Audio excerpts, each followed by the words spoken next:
जय हिंद दोस्तों। तो आज हम लोग करने वाले हैं टीए आर्मी का ऑरिजिन पेपर जो कि आपके एग्जाम में आया हुआ है 2025 में। तो इस क्वेश्चन को देख लीजिए कि इस क्वेश्चन से कितना क्वेश्चन कर पाते हैं, और जैसा क्वेश्चन पूछा गया है वैसा ही क्वेश्चन आपके सामने में लाया है। आपके आंसर सेम रहेंगे, लेकिन इसमें से कुछ कुछ ऑप्शन जो है ना वो आपके चेंज रहेंगे। लेकिन जो क्वेश्चन है बिल्कुल ऑथेंटिक क्वेश्चन है। जो क्वेश्चन मेरे पास बच्चों के द्वारा आया है, मैं सारा कलेक्शन करके आपको एग्जाम के फॉर्मेट में लाया हूं। लेकिन जितना सारा क्वेश्चन है सारा क्वेश्चन आपके एग्जाम में आ चुका है। तो इस क्लास को आप स्पेशल मैं बोलूंगा आपको लास्ट तक देखना है। और क्लास अच्छा लगे तो क्लास को एक बार लाइक भी आप जरूर कर दीजिएगा। आपके टीए आर्मी एग्जाम के लिए सबसे बेस्ट चैनल आपका वन प्लस डिफेंस एकेडमी है। तो चलिए स्टार्ट करते हैं आज के पहले क्वेश्चन से। तो पहला क्वेश्चन देख सकते हैं कि नीरज चोपड़ा का संबंध किस खेल से है, यानी नीरज चोपड़ा कौन से खेल से संबंध रखता है। तो यहाँ पर आपके सामने में चार ऑप्शन दिया गया है। तो आपका आंसर जो हो जाएगा ऑप्शन नंबर बी है, ये भाला फेंक यानी कि जैवलिन थ्रो से संबंध रखते हैं नीरज चोपड़ा। तो ऑप्शन नंबर बी है आपका आंसर। यही क्वेश्चन आपके एग्जाम में आए थे। अब अगले क्वेश्चन को भी लगाइए और क्लास को आप लोग लास्ट तक जरूर देखिएगा। तो यहाँ पर अगला क्वेश्चन है कि भारत का सबसे प्राचीन वेद कौन सा है। देखिए, तो प्राचीन वेद जो हमारा है सबसे, वो कौन सा है, तो वो ये है ऋग्वेद। अभी जो हमारे प्राचीन टोटल जो वेद हैं, वेदों की संख्या 4 है, और सबसे पुराना वेद जो है ये ऋग्वेद है। तो आप सभी का आंसर ऑप्शन नंबर डी जरूर आया होगा। अब अगले क्वेश्चन में दिया गया है कि विनेश फोगाट का संबंध किस खेल से है। तो विनेश फोगाट का जो संबंध है ये आपका कुश्ती से है। विनेश फोगाट का संबंध किससे है, कुश्ती से है। तो आप लोग का आंसर ऑप्शन नंबर ए जो है बिल्कुल करेक्ट आना चाहिए। नहीं तो आप ऐसे ही क्वेश्चन को इसी के सिलेबस के अकॉर्डिंग अपने तैयारी को आप कीजिए, ताकि आप अपने एग्जाम में बेस्ट कर सकें। अगला क्वेश्चन है कि थल सेना दिवस कब मनाया जाता है। तो थल सेना दिवस हर साल 15 जनवरी को मनाया जाता है। तो ऑप्शन नंबर आपका यहाँ पर डी जो है करेक्ट आंसर हो जाता है। आगे है कि राष्ट्रीय रक्षा अकादमी यानी कि एनडीए नेशनल डिफेंस अकेडमी जो है कहाँ पर स्थित है। तो यहाँ पर आपके सामने में चार ऑप्शन दिया गया है। तो यहाँ पर क्वेश्चन में कंफ्यूज मत करिएगा, ठीक है। राष्ट्रीय रक्षा अकादमी है, एनडीए है, ठीक है। तो ये जो है आपका खड़गवासला में है। खड़गवासला कहाँ पर है, तो ये पुणे के पास है। और ये कौन से स्टेट में है, तो ये आपका जो है महाराष्ट्र में है। तो ऑप्शन नंबर आपका बी जो है यहाँ पर करेक्ट आंसर हो जाता है। अगला क्वेश्चन है कि कैप्टन विक्रम बत्रा ने कारगिल युद्ध के दौरान कौन सा नारा दिया था। तो कैप्टन विक्रम बत्रा जो है कारगिल युद्ध जो हुआ था ये 1971 में हुआ था, ठीक है। भारत और पाकिस्तान के बीच में हुआ था। तो उसने जब फतह किया, जब विजय हासिल किया, तो उन्होंने क्या नारा दिया था। तो यहाँ पर चार ऑप्शन में से देख लीजिए। यहाँ पर आपका आंसर ऑप्शन नंबर सी है, ये दिल मांगे मोर, ये नारा दिया था कैप्टन विक्रम बत्रा ने। अब यहाँ पे याद रख लीजिए, इसमें 1971 में भारत और पाकिस्तान के बीच ये युद्ध हुआ था, जिसमें कि भारत का विजय हुआ था। और अगला क्वेश्चन जो है उसी से संबंधित है कि 1971 के भारत पाक युद्ध के समय कौन से नए देश का निर्माण हुआ था। जब 1971 में भारत और पाक के बीच में युद्ध हुआ था, कारगिल युद्ध हुआ था, तो उस समय में कौन सा देश नया निर्माण हुआ था, कौन से देश का नया निर्माण हुआ था। तो यहाँ पर जो आपका आंसर चाहिए ऑप्शन नंबर सी, बांग्लादेश आपका यहाँ पर करेक्ट आंसर है। देखिए, जैसा मैं आप एग्जाम में लेवल में करवाता हूं यहाँ पर वन प्लस डिफेंस एकेडमी के चैनल पर, वैसे ही आप एग्जाम में आएंगे। बोलने के लिए बहुत सारे लोग बोलेंगे आपको कि यहाँ पर ऐसा क्वेश्चन करके जाइए, वैसा क्वेश्चन करके जाइए। लेकिन मैं कहूंगा जैसा मैं लेवल करवाता हूँ वैसा ही लेवल आप एग्जाम में आने वाले हैं। आप तैयारी के लिए थोड़ा सा ऊपर जा सकते हैं, लेकिन आपका जैसे मैं कुछ क्लास करवा रहा हूँ वैसा ही लेवल आपके एग्जाम में आने वाले हैं। अगला है कि विश्वनाथ आनंद का संबंध किस खेल से है। तो विश्वनाथन आनंद का जो संबंध है ये है शतरंज से, यानी कि चेस से संबंध है। तो ऑप्शन नंबर आपका सी यहाँ पर करेक्ट आंसर है। इजराइल में बहुमुखी जनसंख्या का धर्म कौन सा है, यानी सबसे अधिक जनसंख्या कौन सा है जो उस धर्म को मानते हैं। तो यहाँ पर आपका जो आंसर है ऑप्शन नंबर सी है, यहूदी है। ऑप्शन नंबर आपका सी करेक्ट आंसर हो जाता है। आगे दिया गया है कि 75वां गणतंत्र दिवस किस वर्ष में मनाया गया, यानी कि अभी जो हमारा जो है गणतंत्र दिवस कब मनाया जाता है, तो ये 26 जनवरी को साल मनाया जाता है। तो कौन से, ठीक है, यहाँ पर 75 यानी कि 75वां जो है गणतंत्र दिवस, ये 2024 में मनाया गया था, यानी कि 2025 में इस बार जो है 76वां गणतंत्र दिवस बनाया गया है। तो यहाँ पर ये भी याद रखना आपके लिए जरूरी हो जाता है। आगे है कि आईसीसी पुरुष क्रिकेट विश्व कप 2023 की मेजबानी किस देश ने किया था। तो यहाँ पर 2023 में जो भी क्रिकेट लवर है यहाँ पर सभी को आपको यहाँ पर आंसर जरूर कर दिए होंगे। ये जानते हैं आप लोग कि 2023 में भारत ने ही मेजबानी किया था। तो ऑप्शन नंबर आपका सी करेक्ट आंसर यहाँ पर है। अब अगले क्वेश्चन को भी लगाइए, जिनका भी अब एग्जाम आने वाला है सभी से मैं फोकस करूंगा कि आप लास्ट देखिएगा और लास्ट में कमेंट करके बताइएगा इसमें से कितना क्वेश्चन आपका सही हुआ है। आगे है कि निम्न में से शहनाई का उस्ताद कौन है। यहाँ पर शहनाई वादक जो है, उस्ताद जो है कौन है। तो आंसर देने के लिए थोड़ा सा आप टाइम ले लीजिएगा। मैं देखिए ऑप्शन नहीं पढ़ रहा हूँ, डायरेक्टली यहाँ पर आंसर करवा रहा हूँ आपके क्वेश्चन के अकॉर्डिंग, क्योंकि आपके एग्जाम में ये क्वेश्चन आया था और आपके लिए बहुत ज्यादा इंपॉर्टेंट है। तो यहाँ पर क्वेश्चन नंबर 12 का जो आपका आंसर हो जाएगा ऑप्शन नंबर सी, उस्ताद बिस्मिल्लाह खां जो है ये शहनाई के उस्ताद हैं। तो ऑप्शन नंबर आपका आंसर सी है। आगे है कि स्वतंत्र भारत के प्रथम गवर्नर जनरल कौन थे। यहाँ पर क्वेश्चन को गौर से देखिएगा, इस क्वेश्चन में बहुत सारे बच्चे गलती करके आ जाते हैं, तो आपको भी ऐसा गलती नहीं करना है। यहाँ पर क्वेश्चन गौर से पढ़ना है। क्या कह रहा है कि स्वतंत्र भारत के प्रथम गवर्नर जनरल कौन थे।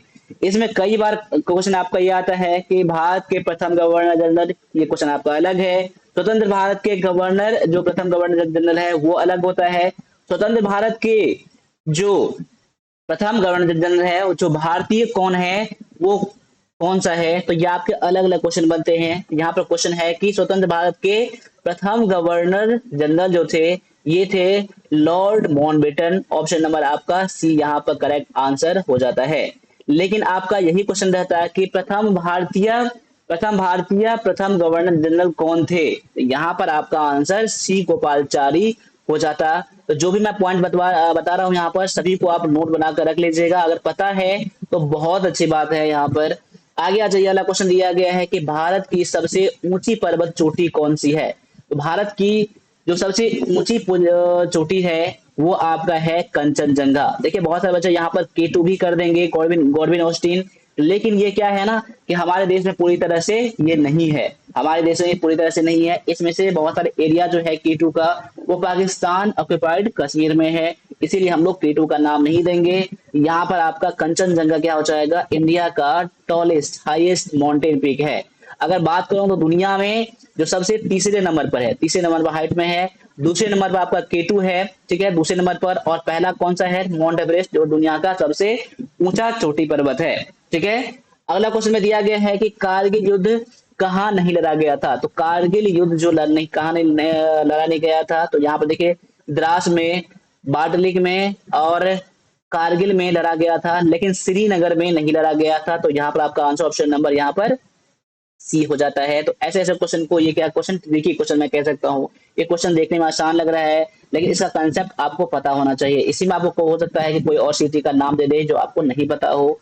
ऐसे क्वेश्चन में तो आपको पढ़ना पड़ेगा, ठीक है।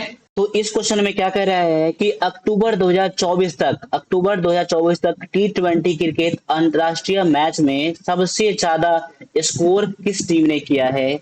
तो यहाँ पर क्वेश्चन गौर से देख लीजिएगा। 2024 तक, अक्टूबर 2024 तक T20 क्रिकेट अंतरराष्ट्रीय मैच में, तो ये है आपके ऑप्शन में देख सकते हैं, ऑप्शन नंबर सी में जिम्बाब्वे जो है आपका यहाँ पर करेक्ट आंसर हो जाता है।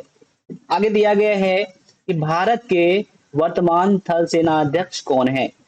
यहाँ पे ये क्वेश्चन जो है आपके एग्जाम के पॉइंट ऑफ व्यू से बहुत ज्यादा इंपॉर्टेंट क्वेश्चन हो जाता है, क्योंकि आप एग्जाम में ज्यादा चांस रहता है कि इसमें से आपका ये क्वेश्चन जरूर आ जाए। तो यहाँ पर आपका करेक्ट आंसर हो जाता है जनरल उपेंद्र द्विवेदी जो है आपका यहाँ पर करेक्ट आंसर हो जाता है। आगे है कि प्रादेशिक सेना के अंदर किस खिलाड़ी को लेफ्टिनेंट पद से सम्मानित किया गया है। देखिए यहाँ पर प्रादेशिक सेना यानी कि टेरिटोरियल आर्मी, ठीक है। अगर यहाँ पर आपका पहले आंसर देख लीजिए क्या है यहाँ पर, ठीक है। तो यहाँ पर आपका आंसर ऑप्शन में से क्या हो जाएगा, महेंद्र सिंह धोनी जो है इसे लेफ्टिनेंट पद से सम्मानित किया गया है। ठीक है, तो ऑप्शन नंबर यहाँ पर सी करेक्ट आंसर हो जाता है। अगर यहाँ पर क्वेश्चन ये होता कि लेफ्टिनेंट पद से, तो लेफ्टिनेंट पद से अभी तक में 4 खिलाड़ी को दिया गया है, लेफ्टिनेंट पद से सम्मानित किया गया है। तो एक तो महेंद्र सिंह धोनी आपने जान ही लिया है, दूसरा जो है भी कपिल देव भी हैं, उनको लेफ्टिनेंट पद से सम्मानित किया गया है। एक और है अभिनव बिंद्रा, अभिनव बिंद्रा, ठीक है, ये शूटर हैं, ठीक है ना, इनको भी सम्मानित किया गया है।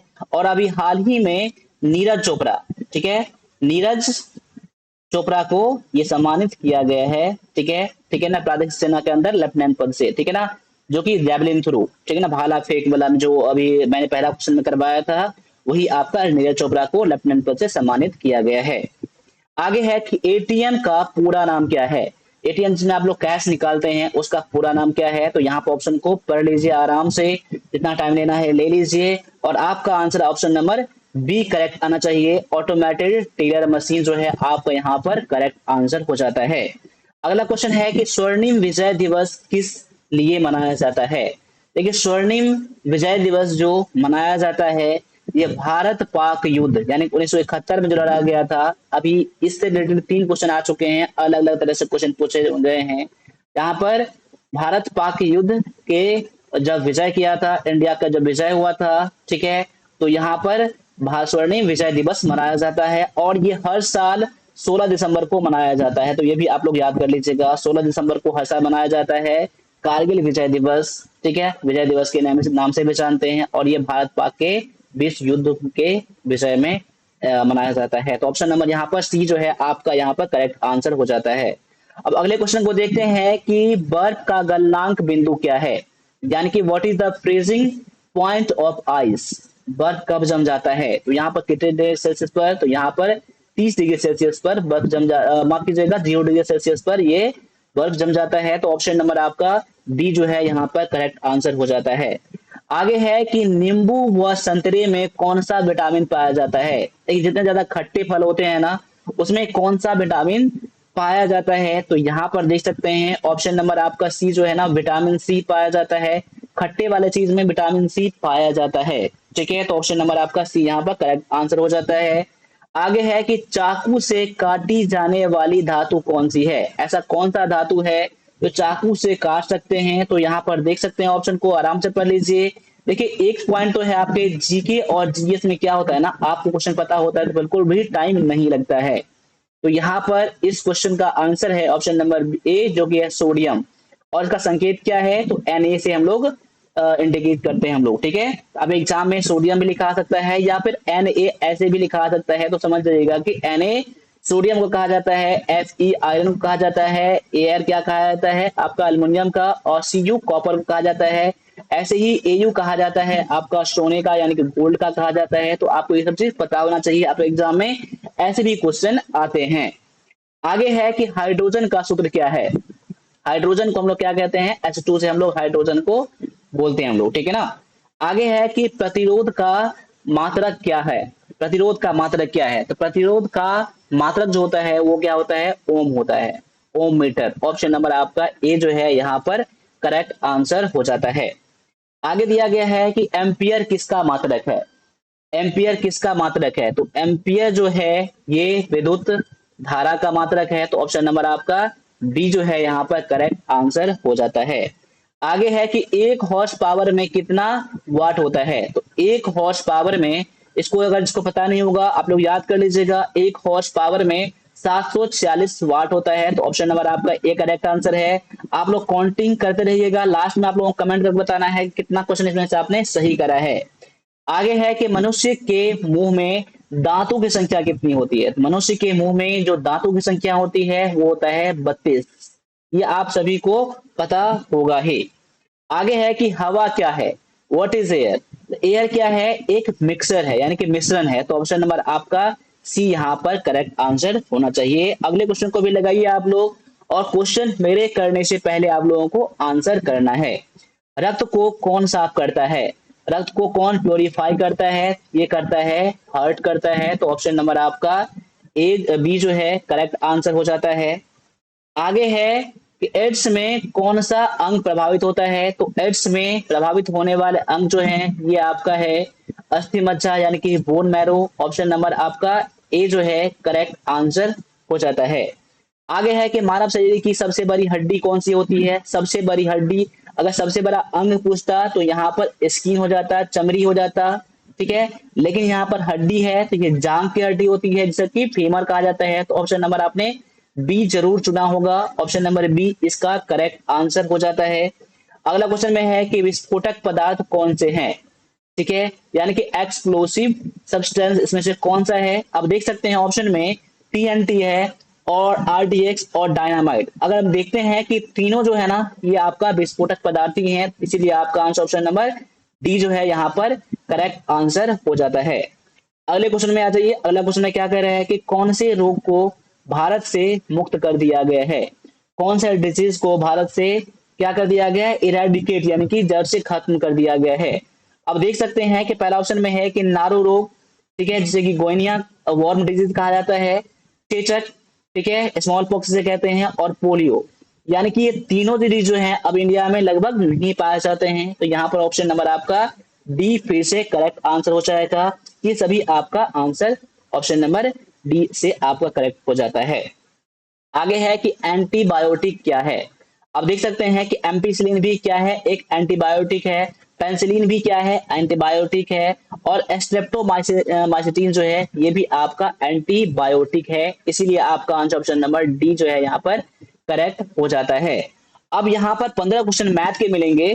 तो मैथ में आप लोग जहां वीडियो को पॉज करना है तो यहाँ पर वीडियो को पॉज कर सकते हैं और फिर आप मेरे आंसर से मैच कर सकते हैं। इसमें से बहुत सारे क्वेश्चन ऐसे हैं कि आप क्वेश्चन को ऑरली बना सकते हैं, ठीक है। तो यहाँ पर जब भी आप लोग आंसर दें आप लोग सही सही इसका आंसर करना है। अब यहाँ पर क्वेश्चन क्या है कि a प्लस बी बराबर में 7 दिया गया है। मैं यहाँ पर नोट भी कर देता हूँ, a प्लस बी बराबर में 7 दिया गया है और ए बी का वैल्यू दिया गया है 10 दिया गया है। तो a माइनस बी बराबर में कितना हो जाएगा? देखिए इसको हम लोग एक ट्रिक से सॉल्व करेंगे हम लोग, ठीक है। अब यहाँ पर देखिए a माइनस बी का होल स्क्वायर क्या होता है? आपने पढ़ा होगा कि ए स्क्वायर प्लस में बी स्क्वायर माइनस में 2 फॉर्मूला होता है। तो इसको हम लोग कैसे लिख सकते हैं ये भी से देख लीजिए। इसको हम लोग कैसे लिख सकते हैं? इसको हम लोग ऐसे भी लिख सकते हैं कि a प्लस बी का होल स्क्वायर और माइनस में 4ab कर दूंगा। तो इसका फॉर्मूला ये भी होता है, इसका फॉर्मूला ये भी होता है। इसको सॉल्व करेंगे तो आप इतना आ जाएगा, ठीक है। तो यहाँ पर इसी फॉर्मूले के अकॉर्डिंग यानी इस फॉर्मूले के अकॉर्डिंग हम लोग चलेंगे। अब देख सकते हैं यहाँ पर इसको कैसे बनाना है। अब a प्लस बी का a माइनस बी का होल स्क्वायर दिया गया है, ठीक है। तो मैं इसको थोड़ा सा एक बार इरेज कर देता हूँ इसको पहले, ठीक है। अब यहाँ पर उसके बाद में बताऊंगा आपको। तो यहाँ पर सभी को मैं इरेज करता हूँ एक बार। देखिए यहाँ पर इसको मैं यहाँ कर देता हूँ, ठीक है, छोटा सा लेटर में मैं कर देता हूँ, ठीक है ना। अब देखिए a माइनस बी का होल स्क्वायर बराबर में a प्लस बी का होल स्क्वायर और माइनस में 4ab, ये फॉर्मूला होता है ना। अब देखिए a माइनस के b का वैल्यू दिया गया है आपको? नहीं दिया गया है। लेकिन a प्लस बी का वैल्यू आपको दिया गया है कितना? तो यहाँ पर 7 दिया गया है। क्या हो जाएगा इधर? 7 का स्क्वायर हो जाएगा माइनस में 4 इंटू में ए बी का वैल्यू कितना दिया गया है? ए बी का वैल्यू 10 दिया गया है। यहाँ पर 10 डाल दीजिए। ये कितना हो जाएगा? 49 और यहाँ पर माइनस 10 चौका में 40, यानी कह सकता हूँ कि घटा कितना हो जाएगा? 9। यानी कि a माइनस बी का होल स्क्वायर बराबर में 9 है, ठीक है ना। और a माइनस बी निकालेंगे तो रूट अंडर में कितना हो जाएगा? 9 हो जाएगा ना। इसको स्क्वायर यहाँ से हटाएंगे तो यहाँ पर क्या हो जाएगा? आपको स्क्वायर रूट इसका 3 हो जाएगा। तो यानी a माइनस बी का आपको वैल्यू पूछ रहा था आपका, और a माइनस बी का वैल्यू भी आपका आ गया है 3। आपका यहाँ पर करेक्ट आंसर हो जाएगा। अब देखिए इस क्वेश्चन को मैंने समझाया है तो टाइम लगा है, लेकिन पता है आपको है तो आप सेकंडों में क्वेश्चन को बना सकते हैं और रिले बना सकते हैं, ठीक है। अब अगले क्वेश्चन को भी सॉल्व कीजिए। क्या कह रहा है कि 360 डिग्री कोण क्या कहलाता है? तो 360 डिग्री वाला जो कोण कहलाता है वो आपको संपूर्ण कोण यानी कि कंप्लीट एंगल कहलाता है। तो ऑप्शन नंबर आपका सी जो है करेक्ट आंसर हो जाता है, ठीक है। अब एक्यूट कोण किसे कहते हैं? जिसका कोण का वैल्यू 90 डिग्री से कम होता है, और जिस कोण का वैल्यू 90 डिग्री होता है ना उसे हम लोग क्या कहते हैं? यहाँ पर कह देता हूँ लेस देन, ठीक है ना। लेस देन 90 डिग्री को हम लोग क्या कहते हैं? एक्यूट एंगल यानी कि न्यून कोण। और यहाँ पर 90 डिग्री को हम लोग क्या बोलते हैं? समकोण राइट एंगल कहते हैं। और यहाँ पर 360 डिग्री को हम लोग क्या बोलते हैं? 360 डिग्री को हम लोग कंप्लीट एंगल बोलते हैं। आगे है कि यदि 2x यानी कि 2x प्लस में 5 बराबर में 7 दिया गया है तो x का वैल्यू कितना है ये पता करने के लिए कह रहा है। तो यहाँ पर कर सकता हूँ मैं 2x बराबर में क्या कर सकता हूँ, यहाँ पर 7 माइनस में 5 कर सकता हूँ ना। यहाँ पर 2x बराबर में क्या क्या हो जाएगा, यहाँ पर 2 हो जाएगा। अब x बराबर में क्या हो जाएगा, 2/2। अब यहाँ पर काट देंगे कितना हो जाएगा, x की वैल्यू 1 आ गया ना, तो ऑप्शन नंबर आपका ए में दिया गया है। अब अगले क्वेश्चन को भी सॉल्व करिए। जहां वीडियो को पॉज करना है वहां वीडियो को पॉज कर लीजिएगा।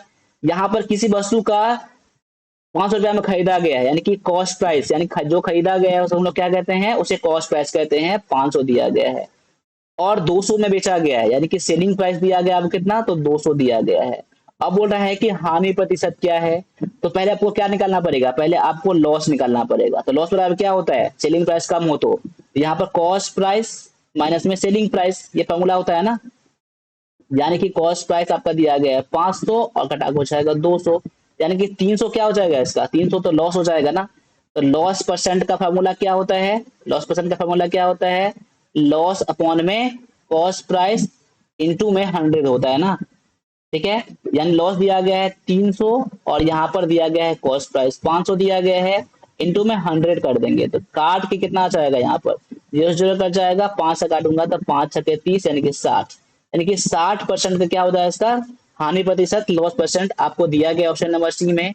आप ऐसे बना सकते हैं। इसमें दो फार्मूला जो है आपका नोट करने वाला है, इन दोनों फार्मूला को आप लोग नोट कर लीजिएगा। ठीक है,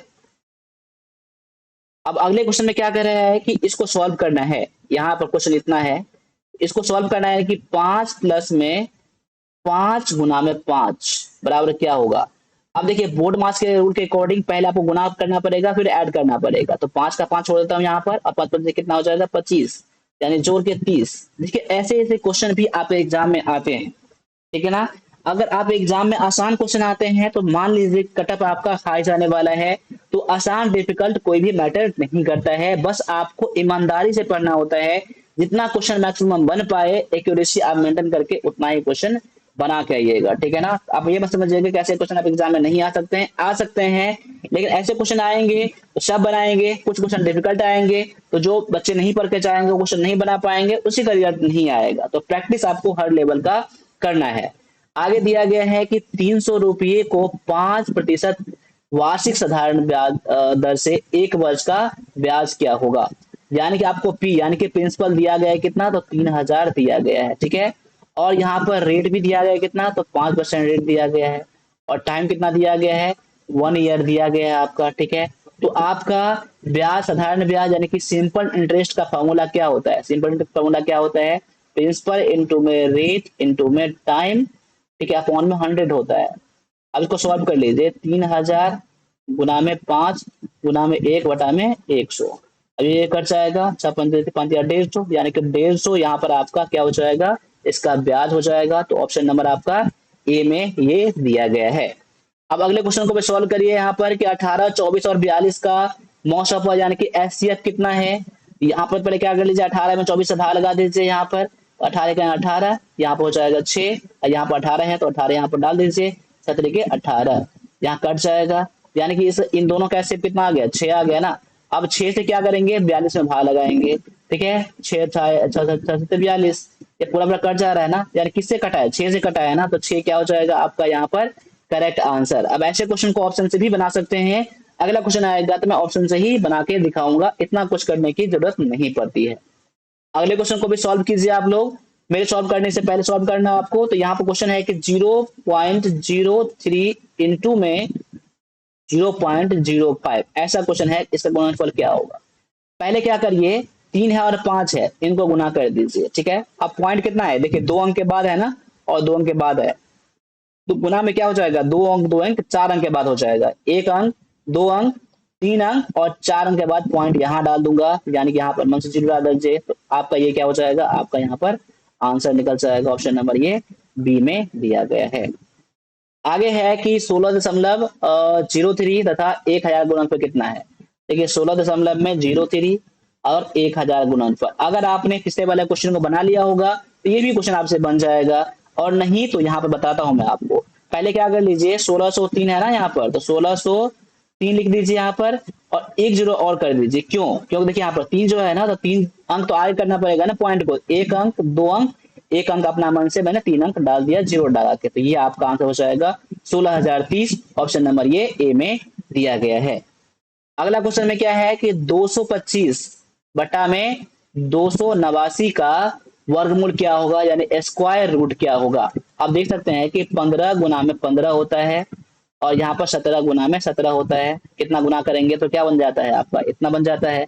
इसका दोनों में से एक निकालेंगे ना, 15 हो जाएगा, ये कितना हो जाएगा 17, यानी कि 15 बटा में 17 क्या हो जाएगा आपका आंसर ऑप्शन नंबर ये ए में दिया गया है। अब अगले क्वेश्चन को भी सॉल्व करिए। यहाँ पर दो अंकों को जोड़ने पर 25 होता है और घटाने पर 13 प्राप्त होता है, तो वो संख्याएं क्या है। अब ऐसे क्वेश्चन को हमेशा आप ऑप्शन से ही बनाइएगा जब आपको दो संख्या ऑप्शन में दिया हो तब, नहीं तो क्या मानेंगे, एक एक्स मानना पड़ेगा दूसरे को वाई। अब देना जोड़ने पर तो एक्स प्लस वाई बराबर कितना हो जाएगा 25 हो जाएगा, और एक्स माइनस वाई यानी घटाने पर 13 है 13। अब इसको सॉल्व करने के बाद एक्स वाई का मान निकालेंगे तो निकलेगा, और ऑप्शन में जाएंगे ना, देखेंगे ना 16 और 6 को जोड़ेंगे तो 25 हो जाएगा, और 16 और 6 को घटाएंगे तो 13 हो जाएगा। तो ऑप्शन आपका क्वेश्चन क्या है, सेटिस्फाई कर रहा है ना पूरा ना, तो आपका आंसर ऑप्शन नंबर ए हो जाएगा। ठीक है ना, तो आप ऐसे क्वेश्चन को ऑप्शन से बना सकते हैं। अब अगले ऑप्शन को चेक करेंगे ना, जैसे मैंने बताया है ऑप्शन चेक करना, वो आपको नहीं मैच होगा। देखिए 18 और 7 को जोड़ेंगे तो 25 तो हो जाएगा, क्या 18 7 को घटाएंगे तो 13 होगा, नहीं होगा, इसलिए आपका आंसर ये नहीं होगा। आप आगे ऐसे भी इसको चेक कर सकते हैं। आगे दिया गया है कि 15 टोकरी को बनाने में 45 दिन लगते हैं, तो 90 टोकरी को बनाने में कितना समय लगेगा। अब देखिए यहाँ पर 15 टोकरी बनाने में 45 दिन लगता है, ठीक है, यानी कि एक टोकरी बनाएगा तो कितना दिन लगेगा, तो टाइम तो कम लगेगा ना, 45 बटा में 15, यानी काट के निकालूंगा 3। यानी कि 15 टोकरी बनाने में 45 दिन लगा, तो एक टोकरी बनाएगा तो 3 दिन लग जाएगा। वैसे 90 टोकरी बनाएगा तो कितना लग जाएगा, टाइम ज्यादा लगेगा ना, तो आप क्या करेंगे 3 गुना में 90 कर दीजिए, आपका आंसर ऑप्शन नंबर 270 आ जाएगा, जो दिया गया ऑप्शन नंबर आपका ए में दिया गया है। मैं उम्मीद करता हूँ कि इस बात को समझे होंगे। ठीक है ना, इसके और भी तरीके हैं। आगे आते अगला क्वेश्चन में है कि 700 का 20% किसके बराबर है। देखिए यहाँ पर 700 का 20% ना, तो 20 बटा में 100 कर दीजिए। यहाँ पर इसको काट के सॉल्व कर दीजिए, यहाँ पर जीरो जीरो कट जाएगा, 7 दूना में 4 14, यहाँ पर 140 क्या हो जाएगा आपका आंसर ऑप्शन नंबर ये ए में दिया गया है। आगे है कि 4 से विभाजित 4 अंकों की सबसे छोटी संख्या क्या है। तो 4 अंकों की सबसे छोटी संख्या क्या होता है, एक पर 3 जीरो करेंगे ना, तो आपका 4 अंकों की सबसे छोटी संख्या, क्योंकि इससे पहले क्या आता है 999 आता है ना, वो तो 3 अंक का हो जाता है ना, यानी कि 4 अंक में सबसे छोटी संख्या ये हो जाएगा। अब ऐसे क्वेश्चन को बनाने के लिए क्या करेंगे, इतना तो लिख देंगे। अब उठा है 4 से विभाजित ना, तो 4 से बाहर आगे देखिए जितना शेष आएगा ना, शेष को इसमें से घटा देंगे ना, वही आपका आंसर निकल जाएगा। अगर शेष नहीं आएगा, पूरा पूरा कट जाएगा, तो यही आपका आंसर हो जाएगा। एक पर 3 जीरो करेंगे ना, देखिए यहाँ पर 4 दुना में 8 घटा के 2 और 0 4 पंचे 20 कट गया पूरा पूरा, और यहाँ पर 0 है तो यहाँ पर 0 देकर छोड़ दीजिए, यानी पूरा पूरा कट गया है ना, तो आपका क्या हो जाएगा आंसर। 4 अंकों की सबसे छोटी संख्या है, ये 4 से पूरी तरह से कट रहा है, तो ऑप्शन नंबर आपका ए क्या है, आंसर हो जाता है। अब अगले क्वेश्चन में क्या है कि 2 कलम अथवा 5 पेंसिल का मूल्य 10 रुपया है। देखिए यहाँ पर 2 कलम क्या है, 2 कलम, यानी कि मैं इसको के से इंडिकेट करता हूँ, प्लस में 5 पेंसिल का मूल्य कितना है 10 है। अब क्या बोल रहा है कि 8 कलम, अब क्या हो जाएगा 8 कलम, और क्या कर रहे हैं 20 पेंसिल, 20 पेंसिल का कीमत क्या होगा। अब यहाँ पर गौर करिए, यहाँ पर इसे क्या 4 गुना बढ़ गया ना, देखिए 2 पेन था 4 गुना बढ़ के 8 हो गया, 5 पहले पेंसिल था तो 5 4 गुना बढ़ गया, यानी 4 गुना इसमें भी बढ़ गया, 4 गुना इसमें भी बढ़ गया, तो 4 गुना तो इसका क्या हो जाएगा, रेट भी तो बढ़ेगा ना, यानी 10 को 4 से गुना कर दीजिए, यानी कि 40 रुपया आपका आंसर ऑप्शन नंबर ये ए में दिया गया है। इसके और भी तरीके हैं, लेकिन सबसे आसान तरीका आपको ऐसे ही करना है। तो अभी मैंने 50 क्वेश्चन करवाया है, अब 50 क्वेश्चन में से कितना आपका क्वेश्चन राइट है आप कमेंट करिए, और भी आपके एग्जाम के अलग अलग तरह का मैं लेबल करवाऊंगा, और आपके लिए मैं टेस्ट सीरीज बहुत जल्दी लाने वाला हूं। तो आपको अगर ई बुक लेना है तो आप मुझे इस पर आप व्हाट्सएप कर दीजिएगा, और आपको एक एप्लीकेशन मेरा नया बन रहा है, तो मैं नया एप्लीकेशन में आपको टेस्ट सीरीज में प्रोवाइड करूंगा। आप एक बार मुझे व्हाट्सएप पर अपना नाम अपना सिटी मुझे कमेंट कर दीजिएगा और बता दीजिएगा कि मैं टी आर्मी की तैयारी कर रहा हूं। बस आपको मैं जब भी एप्लीकेशन बन जाएगा बहुत जल्दी मैं आपको टेस्ट सीरीज प्रोवाइड करूंगा उसमें। ठीक है, तो अभी के लिए इतना ही है, मिलेंगे अगले क्लास में, तब तक सभी से फिर से जय हिंद जय भारत।